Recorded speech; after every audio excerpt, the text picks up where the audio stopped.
Welcome back to Best Movies Recap. Today, we're diving into a fantasy action film from the year 2013 called 47 Ronin. Without any further delays, let's get started. The story begins with a boy named Kai, who is rumored to have been raised by demons.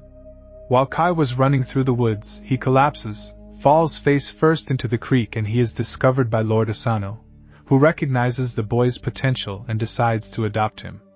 Despite the claw marks on the back of the boy's head, the Lord allows him to live among the samurai. As time passes, Kai develops a close bond with Lord Asano's daughter Mika, and they secretly fall in love. Kai matures into a skilled young man, often accompanying his lord on hunting trips. During one expedition, he advises Oishi, the Lord's trusted advisor, to be cautious as he senses something amiss with their prey. However, Oishi dismisses his warning, insisting they proceed. Suddenly, a massive beast charges at the group, knocking Lord Asano to the ground. Oishi quickly commands the men to eliminate the creature. Chaos ensues as the monster wreaks havoc, tossing samurai aside like toys while the scouts pursue it.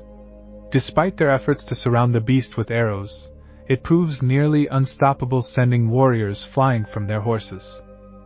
After inflicting significant damage, the creature attempts to flee into the forest, but a samurai named Yasuno gives chase, with Kai following closely behind. Yasuno tries to strike the beast with his sword but is thrown from his horse. The enraged creature turns on him, and Kai rushes to grab a sword in a desperate bid to help. He seizes the blade and plunges it into the monster's heart, using the creature's own force to deliver the fatal blow, causing it to collapse to the ground. After that, Kai withdraws the weapon from the beast and extends it back to the samurai, but Yasuno is insulted by the gesture, feeling humiliated to be saved by a half-breed without any rank. Lord Asano arrives to witness the fallen creature, mistakenly believing that the samurai was the one who defeated it. He honors Yasuno by naming him his champion for the upcoming tournament, celebrating in the name of their nation, convinced that luck is on their side. As the men prepare to depart, Oishi observes that Kai's hands are stained with blood, hinting that he is the true killer of the monster. Kai again senses something unusual when he spots a white fox with mismatched eyes, pondering whether a greater force was behind the attack.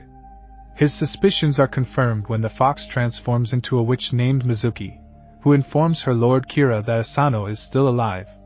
Meanwhile, Lady Mika has matured into a stunning young woman and rushes to greet the returning party upon hearing of injuries from the hunt. Relieved to see her father unharmed, she immediately asks about the wounded men, but Asano realizes that her primary concern is for Kai's well-being. She hurries to the secluded home where Kai resides and finds him injured from the battle. Attempting to tend to his wounds, she is met with his gratitude as he urges her to return to her father, reminding her that being seen with someone of his low status is inappropriate. That night, the shogun arrives in Akeo for the upcoming festival.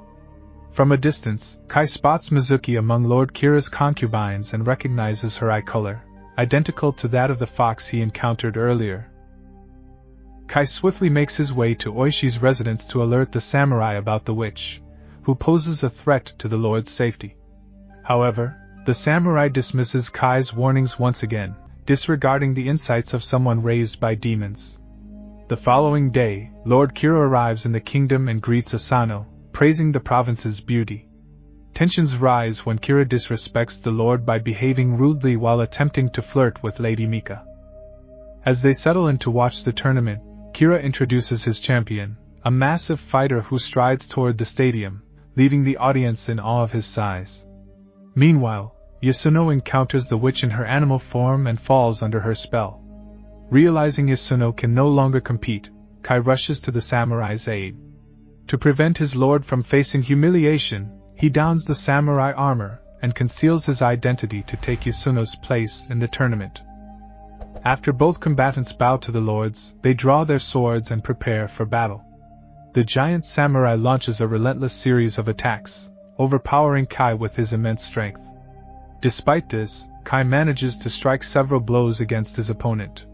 However, he ultimately breaks his katana against the giant's armor, and he is thrown out of the ring, losing his helmet and revealing his true identity. The shogun halts the fight and approaches the ring, shocked to discover that Kai is a half-breed and not a true samurai. He immediately commands that Kai be executed, but Mika intervenes to shield her lover, while Lord Asano pleads with the shogun for mercy. The ruler storms off in anger, leaving the samurais from Akio to forcibly remove Kai's armor and relentlessly beat him for shaming their lord until he collapses from the assault. Observing Asano's inner turmoil from the humiliation, Mizuki uses Kira's blood to summon a spider. Under the cover of night, she sneaks into the old man's chamber and poisons him with the creature's venom, inducing vivid hallucinations of his daughter being violated by Kira. In a fit of rage, Asano bursts into Kira's quarters and attacks him with a sword, rousing everyone as they attempt to prevent Asano from committing murder. Consequently, the shogun condemns Asano to death for assaulting a guest within his own palace but permits him to preserve his honor through seppuku, witnessed by his grieving family. Following Asano's demise, the shogun declares that Mika will marry Kira to resolve the feud between their families, granting her only a year to mourn her father's passing. He also prohibits Oishi and his men from seeking revenge against Kira, declaring them ronin without masters and leaving their destinies in the hands of the Lord. Kira swiftly expels the samurais from Akio and takes Kai as a hostage and slave, while Mika watches helplessly. He then confines Oishi in a cell, attempting to shatter his resolve for vengeance. A year later, Kira's men drag the samurai from his underground prison and toss him into the streets, where his wife and son quickly take him in. He discovers that everyone has abandoned the province, and that Kai has been sold into slavery. Oishi instructs his son to ready the horses, and they ride tirelessly until they reach the Dutch islands. There, he enters the fighting arena and witnesses Kai battling a monstrous foe intent on killing him with every strike. Kai swiftly takes control of the battle, delivering a decisive blow to the monster's abdomen before severing its head, securing his victory. Oishi attempts to engage Kai in conversation, but is met with hostility as Kai holds him responsible for Asano's demise. Their confrontation escalates until Oishi reveals that Lady Mika is being held captive, prompting them to join forces against the slave masters. Together, they manage to escape the area after setting it ablaze. Oishi informs Kai that Lady Mika is set to marry Kira in just a week, and he intends to rally all the ronins to rescue her and avenge their fallen master. They travel to a hidden location where Oishi's former allies have assembled, outlining his plan to eliminate their lord's killer when Kira departs the castle to seek ancestral blessings for the wedding. He instructs one of the samurais to ascertain the exact date of Kira's departure to ensure a well-coordinated assassination, while he and the others gather weapons. Upon reaching a nearby town, they discover it is heavily fortified by Kira's forces, making it impossible to acquire swords. That night, Kai proposes an alternative method to procure weapons, which involves a perilous journey into the Tengu forest, home to the demon-like Tengus. With no other options, the Ronins set off for the forest, where Kai leads them to a colossal Buddha statue. He instructs everyone to remain outside, except for Oishi, who accompanies him to confront the demons. As they enter the cave, Kai warns Oishi not to draw his sword under any circumstances. Inside, they find numerous monks in prayer before the Buddha statue, and Kai tells Oishi to wait for him there. Kai steps into a smaller cave, where a blade rests at the center of the room. As he enters, another demon approaches, greeting him upon his return. The creature questions Kai's decision to assist the men outside, recalling how poorly they treated him in the past. Kai counters that they are honorable men with a noble cause. The demon continues to undermine him, insisting that the world has nothing to offer and that he will never reunite with Mika in this lifetime. Accepting this with grace, Kai vows to seek her in the next life. Recognizing Kai's determination, the demon challenges him to seize the sword if he can. Both harness their magic and soar toward the blade, but Kai successfully claims the katana before his master, emerging victorious in their clash. Meanwhile, Oishi turns to find his men have disobeyed his orders and entered the temple. Yasuno draws his sword upon spotting the fallen demons. The creatures retaliate, using their magic to pick off the samurai one by one, making them nearly impossible to hit. Oishi, witnessing the carnage, feels the urge to draw his sword but recalls Kai's earlier advice, managing to hold back until all his samurai have fallen. It is revealed that Oishi's experience was merely a hallucination, a trial set by the Tengus. As a result, numerous katanas materialize, signifying his victory in the Battle of Wills. After claiming their new weapons, they exit the forest and arrive at the farmhouse where the Ronins are hiding. One of Oishi's samurai informs him that Kira plans to leave for the shrines that night, prompting Oishi to rally his men for an assassination attempt on the Lord.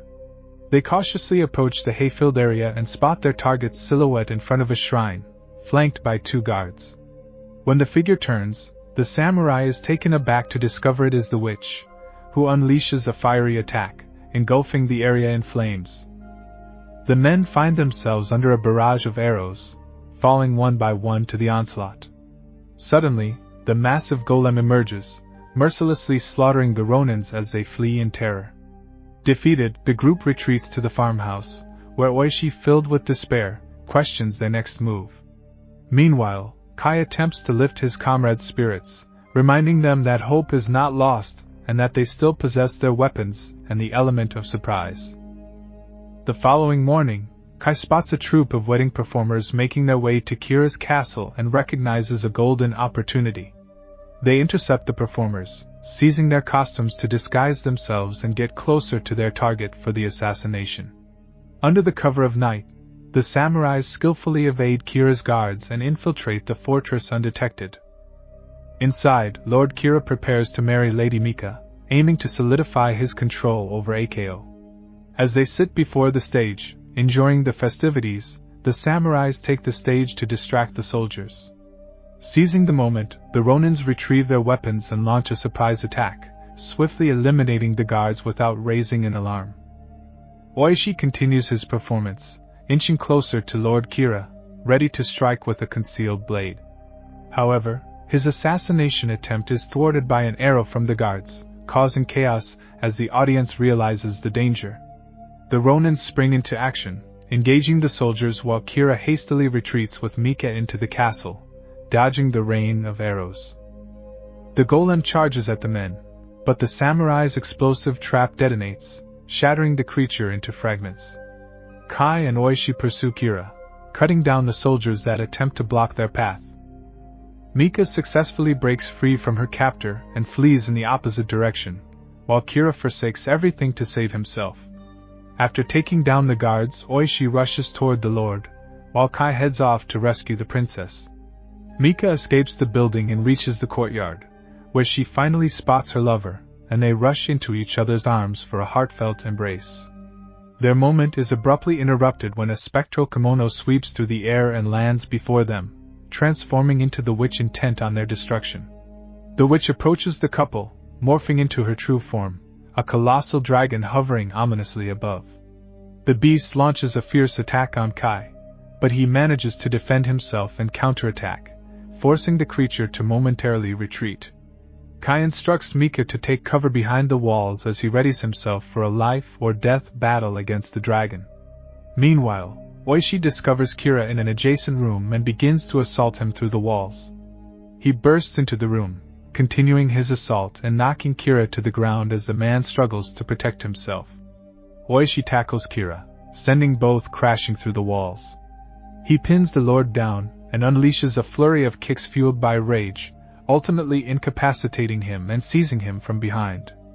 Oishi takes the blade that Kira had used for his own demise and plunges it into Kira's heart. With a swift motion, he beheads the man and presents the trophy to his comrades outside, signaling their victory. The soldiers surrender at the sight of Kira's demise, and the Ronins look up at their leader, realizing they have finally avenged their lord's honor. Meanwhile, Kai continues his fierce battle with the dragon, striking its face as the creature retaliates by hurling concrete pillars in frustration. In a final act of defiance, the dragon unleashes a torrent of flames toward Kai, who skillfully splits the fire with his blade, rendering the dragon's magic ineffective. Kai launches an aggressive assault on the monster, relentlessly slashing at it and driving the creature into a corner.